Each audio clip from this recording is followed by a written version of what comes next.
This is the Making College Come True radio show brought to you by Tucson International Academy. I'm Pastor John McLean. I wasn't here last week because Dr. J made college come true for me. Yay! Yeah. But I love it. That's a beautiful voice of that lovely lady you hear is the very Dr. J, the superintendent of Tucson International Academy, the author of the book, Making College Come True, 10 Keys to Success, a former Tucson Unified School District educator. So this lady's a teacher on top of everything else. Yes. And then also still the newest talk radio show host in the city of Tucson. I think so. Yeah, even though I'm gonna try to change that real soon because I'm gonna try to make another show. Oh, Yeah. is that a fact? I am. We'll have to see if it's with someone named Rubina. I don't know. Oh, that would be so cool. Yeah, we still have to connect, but yeah, she has it in the stars. Like she's a superstar that's just waiting for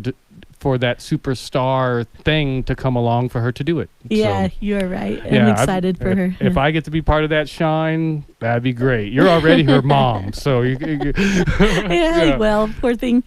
Poor thing. No, I don't. I doubt it.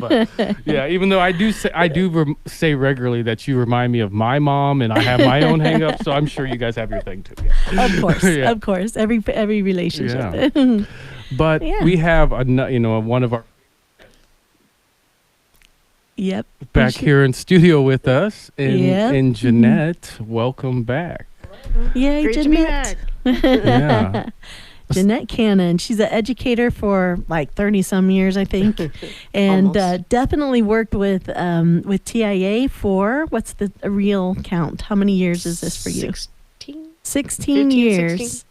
16 of the 20 years that we've been open. Mm-hmm. So she's been foundational in helping us create our programs and projects, which is sort of a topic today that we're hoping to cover, is talk about how college influences and gives you confidence to do these like bigger projects. It just kind of evolves, because of all the experiences you have, and you find out after college that college gave you more than just the academic know-how. It gave you like situations where you were problem solving at a high level, and you can bring that to the workforce. And that's what Miss Cannon does for us. She brings this higher level problem solving and just actually some fun to our organization. Nice.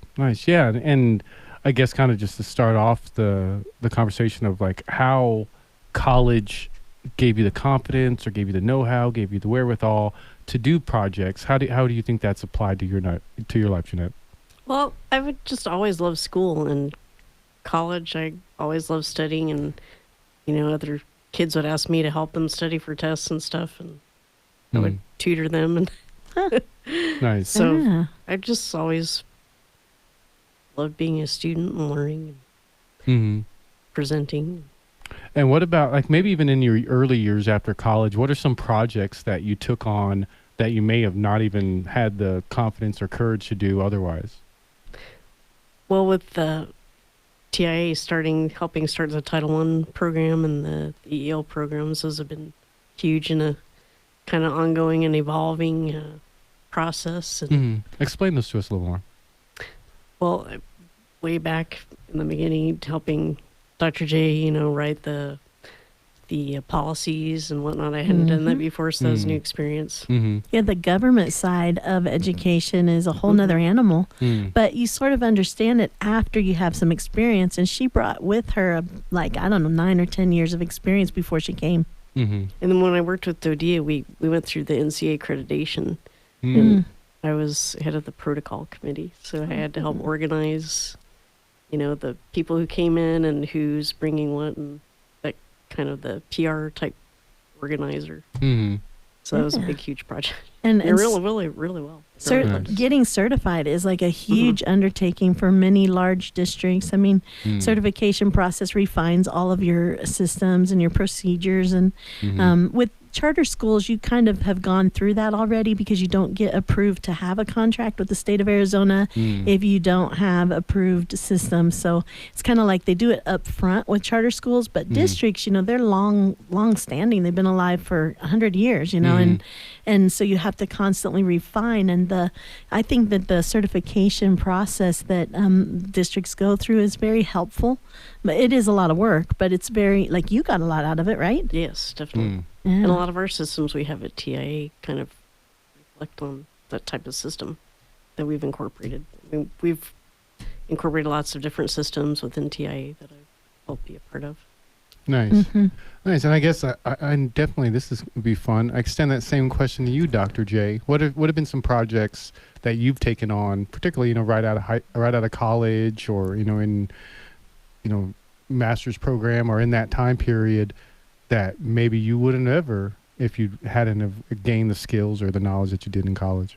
Yeah. Well, okay. So one of them is more like a life skill, but the college gave me the confidence to go ahead and initiate. But one thing that I know TIA would not have had is sports, because charter schools are not district schools, and we're a lot smaller. So to create a basketball team, it's like you got to get every eligible student to say yes, they want to play competitively, and it's a lot of work. It's a lot of physical discipline that you have to be in a sport. And so sports, I was just in them in a high school myself. Actually, from 5th grade, I was allowed to be on the basketball team that they had for 5th and 6th graders. 7th and 8th, I was in volleyball and basketball, and I enjoyed it. 9th through 12th, I played tennis, I played volleyball, I was on the track team. Nice. I did basketball. I loved sports. I was never that good. Like occasionally, like maybe 1 or 2 years out of all those years, I was a starter. But that's after years of being on a team and being, having extra practice. I was never like outstanding. I won a few awards, but not that many compared to my buddies that were on the team. So when I got to college, we just joined all the people from my hometown. We were kind of lonely at college, so this one gal had the vision to invite us to be a part of the volleyball intramural. And so we got to see our friends from our hometown once a week for practice, and then once a week for the game. And so twice a week we were getting together with familiar people, and it really helped with our socialization. And also I just saw how intramural is different than competitive. It was still competitive, but it was a different level. I don't know how to exactly explain it. So having that experience in college then led me to when I owned my own schools, and I noticed, I was like, man, charter schools don't have sports programs. And right then, other charters must have been noticing it too. So somebody started a league. And so I tried to join that league, but guess what? None of the teachers had ever played any of the games. They didn't even know how to play basketball. I'm like, are you kidding me? How could you go through school and not play sports? Because it's such a big part of my life. And I think everyone where I'm from was on some sport. Because the parents had this philosophy, my kid is going to go do something so that they can learn teamwork. And it was just a value in our community. So almost everybody was in a sport. And if you weren't any good at playing, you got to keep stats. So, I mean, everybody did a sport. In our charter school community, nobody had done a sport. Not even the teachers that were teaching for me. So I was like, are you kidding me? So that's one big project, starting a sports program with people that have never played sports. Wow. And we had a lot of clubs too. So I ran a Girl Scout troop for a while. Yeah. Oh, well, awesome. Oh, cool. Well, we'll talk about all that and more after this break. This is a Making College Come True radio show brought to you by Tucson International Academy. I'm Pastor John, here with Dr. J. We'll be back. We now return to the Making College Come True radio show, brought to you by Tucson International Academy. And welcome back to the Making College Come True radio show, brought to you by Tucson International Academy. I'm Pastor John McClain, here with Dr. J. Yay. Yeah. I'm happy to be here. And it's a fun fact that I was just thinking as we were coming in, and I need to do it more. And I'm sure you actually break the average. Children laugh 450 times a day, and your average adult only laughs 15. Yeah, I think I make up for those. Yeah, adults. you do. Yeah, I know. That's why I love being around you, just because you help me get my numbers up in regards to the laughing. Because, me and Andreas were talking about it earlier. It's like that is important because the lack of taking things too serious and being too regimented and being too pragmatic is the killer of creativity. It really is. We all need creativity in our life in some capacity. Even if you're an accountant, you need creativity in your life. So laugh more, people. That's advice from Pastor Joe. I like that advice.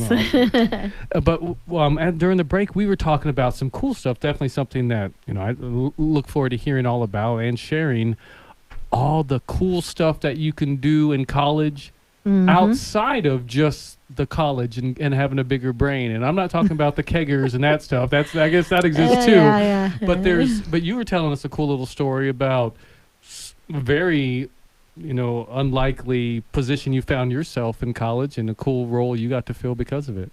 Yeah, when I was a sophomore in college, my sister-in-law decided to come up, and at the same university I was doing my bachelor's, she decided to come up to that same college and live there and get her master's done. Because if you live there and you take more hours, you can get it done in about a year versus 2 years. So it was a big savings, and she was willing to do it. And I think her husband was traveling with the armed forces at the time, so it kind of worked out. And my niece was with her, and my niece was 6 years old. And she was going to the public school, and she wanted to join Brownies, and she was excited. She was going, oh, guess what? I get to be on Brownies. I can't wait. Then I go, how's Brownies? And she goes, oh, they canceled. They didn't have a troop leader. I was like, oh, and she was so bummed, and I go, well, what would it take for me to be, a volunteer leader? And so I asked, and since I was studying to be a teacher, I thought that could be something really good for my resume, that I was a Brownie leader. And I had these 6-year-olds that I then taught and led for 1 year, and I was a Brownie leader. Nice. In the Girl Scout organization. And Scouts is so comprehensive. It's very project driven. So like we got to do a basic baking badge, and you do 6 lessons basically, and if the kids participate in 6 of the 6 lessons, they get the badge, and the badge gets sewn onto their sash as part of their accomplishments, that they wear on their uniform. And so so it was simple things like, safety with the stove. It's hot. You got to use pot holders. You have to wash your hands before you touch food, simple things like that. And it was good. I mean, she was 6 years old, and she was learning things that maybe I didn't know till I was 10. And it was just one of those things where I saw the value in the program, and I also had the experience with the kids, because you're working with after school, and it's a very detailed project-driven curriculum, and I loved it. I thrived. Kids thrived. My niece got to have a Brownies, and I got the experience. And I got and I also was part of something outside of the university. But they wanted me because they knew I was part of the university. So the scouting organization wanted to connect with college students. And so the cool thing is I did it for a year, and I talked about it a lot. And so the next year I didn't do it because, I had already had that experience, and I wanted to have some other experiences. And when I stopped being a scouting leader, some of the people I had talked to inquired, and they took that same troop over. So I guess for 15 years after I was gone from college, somebody took that same Brownie Scout troop from the university for 15 years. Nice. And that's like beautiful. Crazy. That doesn't happen awesome. So it was a way for the university to connect with the community, and the community to connect with the university. And I thought it was an excellent program. And Miss Cannon did that for Tucson International Academy. She started a scouting troop right there. You want to tell a little bit about it? Yeah, I started a scouting troop with little kids, and it just grew, and I had the same little girls for several years doing the scouting troop. We had a lot of fun, a lot of projects. We went bowling, things like that. So did you grow up as a Girl Scout? I did, yes. Me too. I was a Brownie and a Girl Scout. Okay. How many years you guys do it for? I did it all the way up to the top rank of Girl Scouting, but everybody in my community did that. What about you? Through 6th grade. I think first grade through 6th grade. Interesting. I think I did Cub Scouts for a year when I was a kid, but I had parents that were military intelligence officers, so I went through basic training for 18 years living in their household. Yes, you did. Yeah, for sure. And actually, it's interesting, as you're saying that, Dr. J, and when you're going through college and you had that experience, did that kind of give you a sense of, okay, I do want to, follow this path that I'm on and work with kids and all this, and kind of did it give you kind of like a taste of what to expect once you did become an educator? Oh, definitely. And I think the biggest information I learned from it was parent expectations. And the parents I had were really nice, very complimentary. But by what they complimented me on, I knew to do more of that. And they never criticized me. And I had such a positive parent relationship with my troop kids' parents that, I mean, it just made me want to do it forever. I mean, it was really good. I would have done it the very next year, but I had taken on more obligations through another organization on campus. So, but I mean, what a positive thing. So parent, if you're going to be a teacher, you do have to learn how to relate to the parents. Nice. And what about you, Jenette, or Miss Cannon, or Jenette Cannon? What are some extracurricular stuff that you did when you went to college that kind of really made an impression on you? In college was band. I was really busy with band. Nice. Marching band, concert band. What was that experience like? Oh, it was great. I mean, you learn musicianship, cooperation, teamwork, competitiveness. Was it difficult doing all the classwork, getting good grades, and then also having to juggle that as well?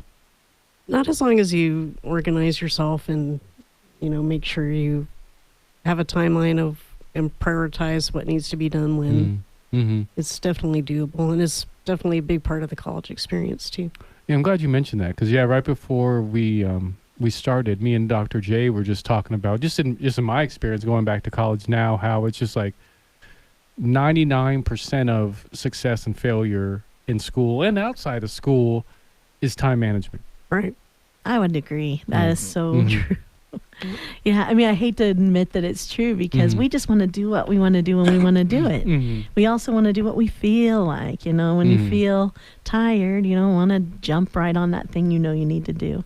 But if you do discipline yourself, what rewards are there for you? I mean, it's amazing what you can accomplish if you just set yourself up with some routines and some consistency, and you get big benefits. Yeah, absolutely. Yeah, and it's like, to re-review 2021, whether it was, the books or the new projects that we came out with, that was time management, and particularly, I got Andreas's book here, Morning Rituals.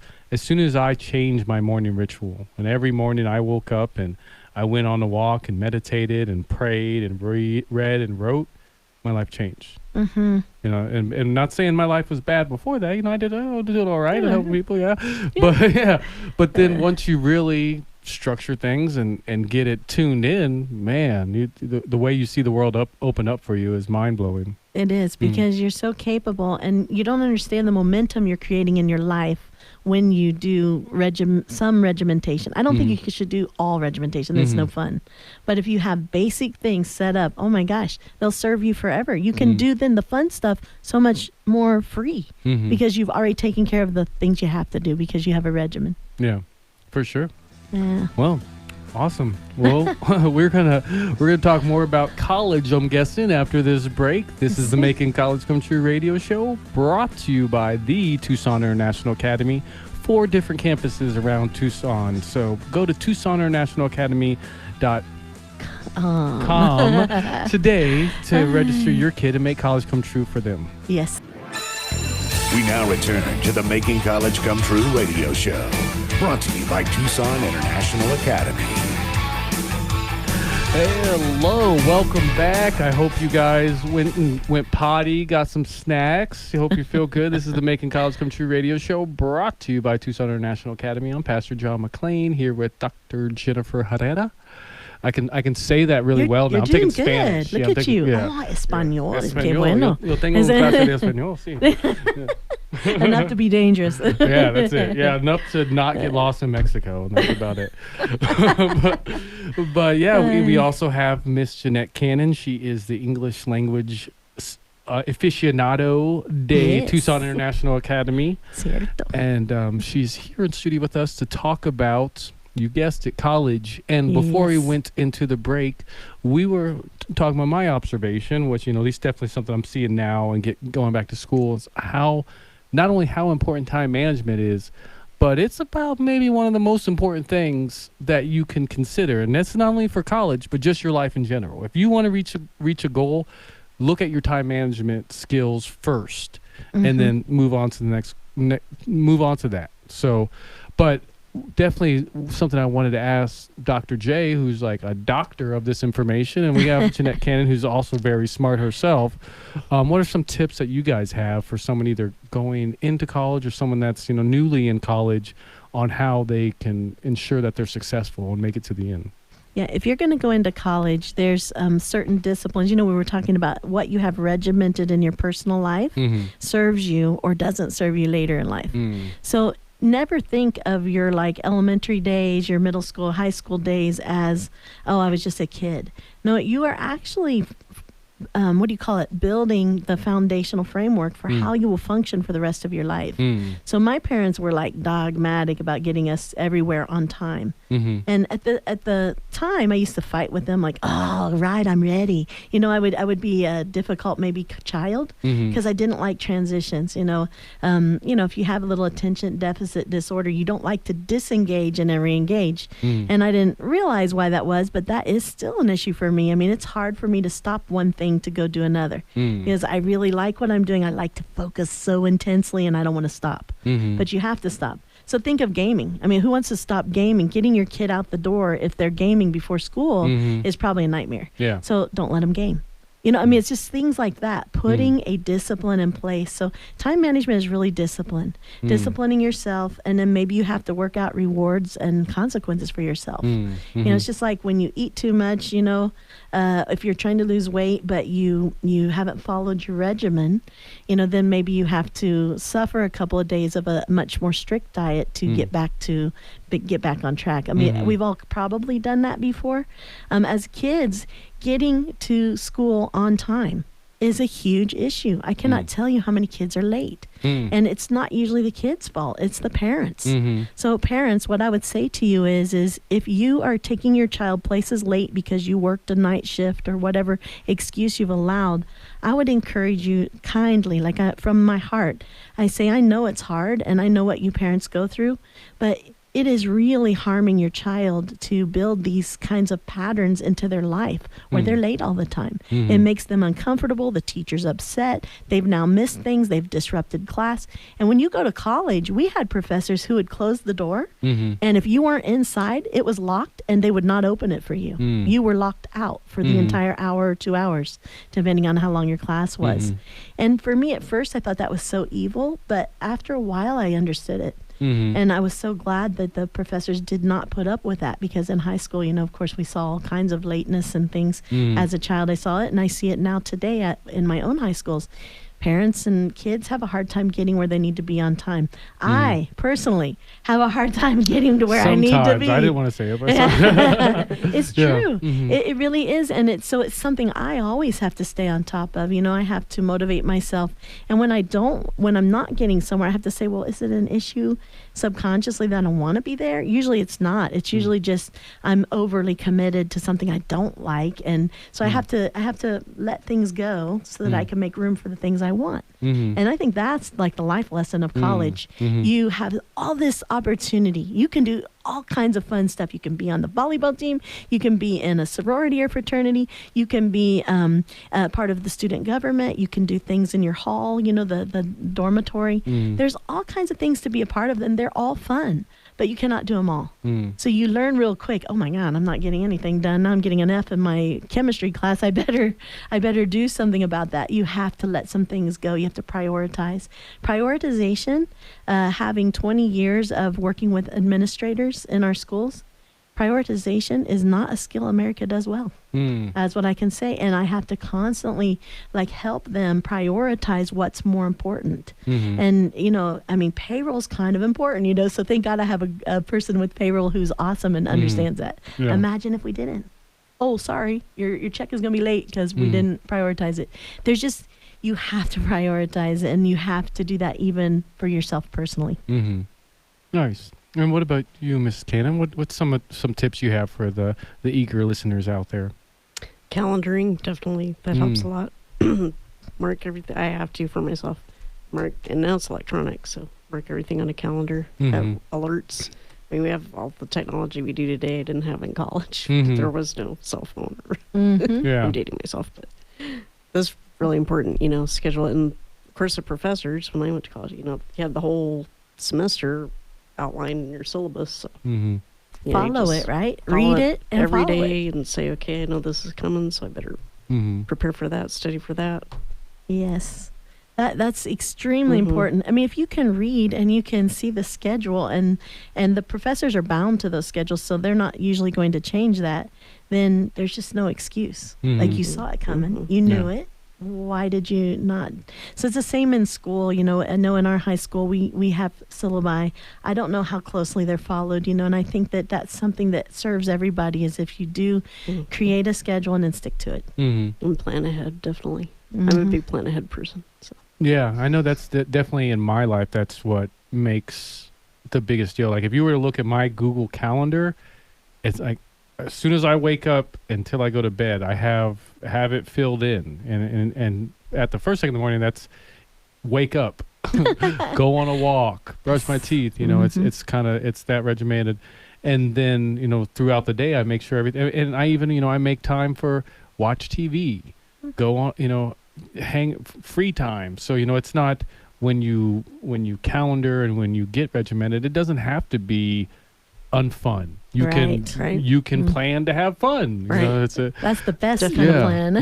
Yeah. So that's super cool that you mentioned that, because that is for me, that's where it's at. Like if I didn't, and I know a lot of people that in the past either that I've dated or either friends that I had that I've tried to integrate that in their life. I'm like, hey, have you ever heard of Google Calendar? It's really easy. You can look at it on your phone. And I've even tried to my 14-year-old son, I try to incentivize him using his Google Calendar so he can plan things. But it's all excellent tips. And we'll talk about. We got one more segment for you guys, so you guys hang in there.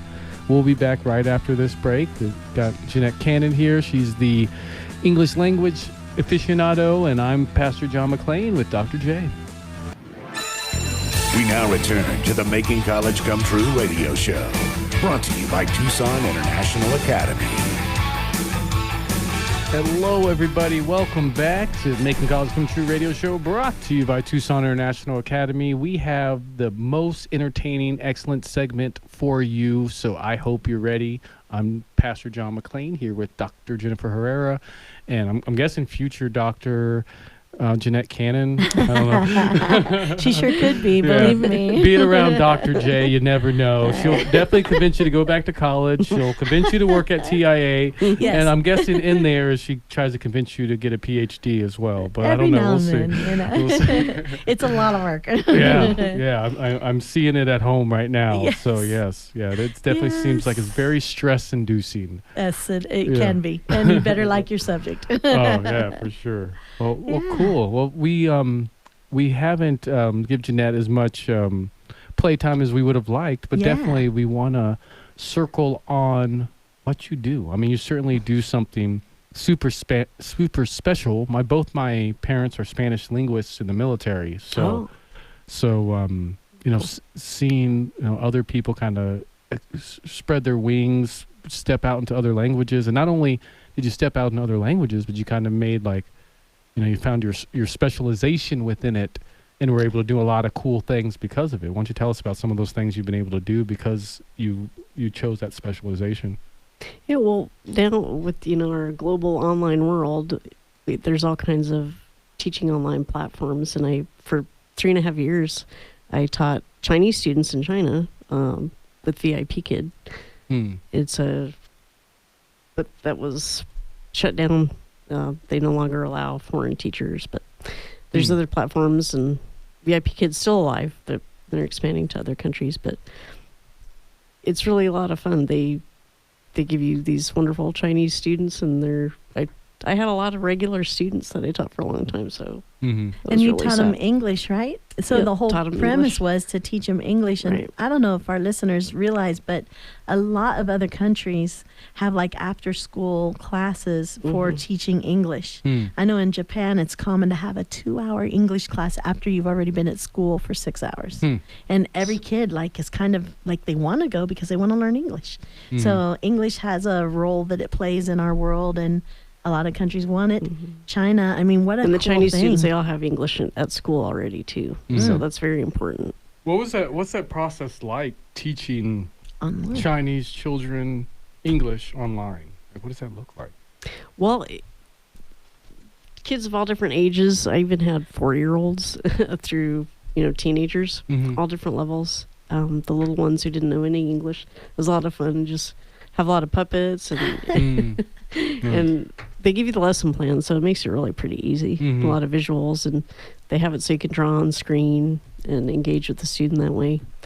And a lot of the older ones, they're already pretty proficient with English, so you can have pretty in-depth conversations with them. So I enjoyed the older ones too. Nice. Very Yeah. much. Well, it's interesting. The reason I asked that, because it's just the idea of an American teacher teaching English to Chinese students in China is like, it's not normal, but it reminds me of what I'm going through right now with my Spanish teacher, who's actually from Korea, and she's pretty much she speaks Korean very comfortably. And even when she does her notes on the big board, it comes out in Korean and then translate Wow. to Korean. And University of Arizona has a policy where the Spanish professors or the language professors have to speak to you 90 to 100% in that language. So when we came into class, I've gone to probably 10 of these Spanish classes so far, but the first one I went to, I had no idea what she was saying. and I thought, in a way, I thought she was speaking Korean to me because I didn't understand what she was saying. And, it took me, there was certainly some learning, some bumps in learning, kind of getting used to her speaking only Spanish to me and kind of maneuvering around that. Were there challenges like that you saw, particularly working with the younger kids and only speaking English and not speaking Mandarin, not speaking Chinese? Well, the little ones who didn't know any English, that you just have a real basic routine, like, what do you see? I see. And you have the PowerPoint slides, and you just engage them and point out the colors and different things. And it's very, very interactive as well. So the kid on their end, they can point and click and draw. So you engage with them and direct them that way. So that's a lot of fun. Nice. And I guess, what are some of the other, opportunities or cool things that you've been able to do because you picked this specialization? Well, now they're not off the ground yet, but since VIP Kid is kind of in limbo right now, I have joined a couple. It's really pretty amazing. There's tons of all these platforms of teaching online. It's pretty amazing. And VIP Kid had thousands of teachers. So, it's pretty huge. So I have more platforms that I need to work on getting those off the ground. Nice. They each engage have with. their own techniques, right? Right. Like right. there's all Different kinds systems. of the system that they use. So like at U of A, for example, you said they have 90% has to be spoken in the target language, which you have it from a person who's a second language speaker of that. So you're having kind of like this interesting experience. You're looking and they look Korean, and they speak Korean, and you see their Korean notes that translate to Spanish or English. But then they're teaching you Spanish. So that's a whole cool, it's an overwhelm at first, but then after a while you get it. You're like, oh my gosh, people are multilingual. Americans aren't so much. Yeah. I think for me, that was the biggest thing that was just like hard for me to process because even though I have parents that are Spanish linguists and I'm surrounded by all different kind of peoples and languages, being in that environment and like you're saying, having a Korean first language Korean person teach me Spanish, which is their second language, and English is also their second language. So like in a lot of ways, when she communicates with me in Spanish, it sounded a lot more fluid than when she spoke to me in English. And there's sometimes even when she did speak to me in English, I really didn't understand what she was saying any more than I did when she was using the more sophisticated language in Spanish. So it was cool. And now that I'm at a point where I get it. It's just like, okay, yeah, I'm a college student. This is how That's they do it right. around here. Yeah. And yeah. where else would you have learned that? I mean, now when you see a Korean person, you don't think, oh, they speak Korean. You probably think, I wonder what all languages Yeah. they speak. Mhm. It opened your mind to seeing people maybe more for who they really are, not the stereotype. Oh, Yeah. Korean, they speak Korean. No, they speak Korean, they speak English, and what else do they speak? They may speak up to 6 languages or more. You never know.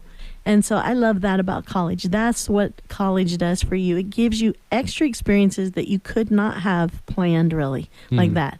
I love that. I mean, I had a Spanish teacher too in college, and they were Hispanic. So it was a different, but I valued it. It was so awesome to hear somebody who is from that culture speaking the language. So I mean, just so many experiences you can have. Yeah, another cool thing I like about college, and just in the vein of Spanish, like I took a Spanish class many moons ago. I'm not going to date myself, but when I first started taking a Spanish class in college, I had a Spanish lady from Argentina. So as she was teaching us Spanish, it was in a lot of ways a different type of Spanish. A different forming. And in high school, I was taught by a Mexican guy. So it was a different. So it's kind of cool about how, like, with every new class, you get just this extra level of flavor in learning this stuff and just becoming a more developed person, well-rounded person, as they say. Exactly. I want to tell you a quick story. TIA kids, high schoolers go, and we try to have them take their entrance exam to PIMA. So they can see where they're at, academically.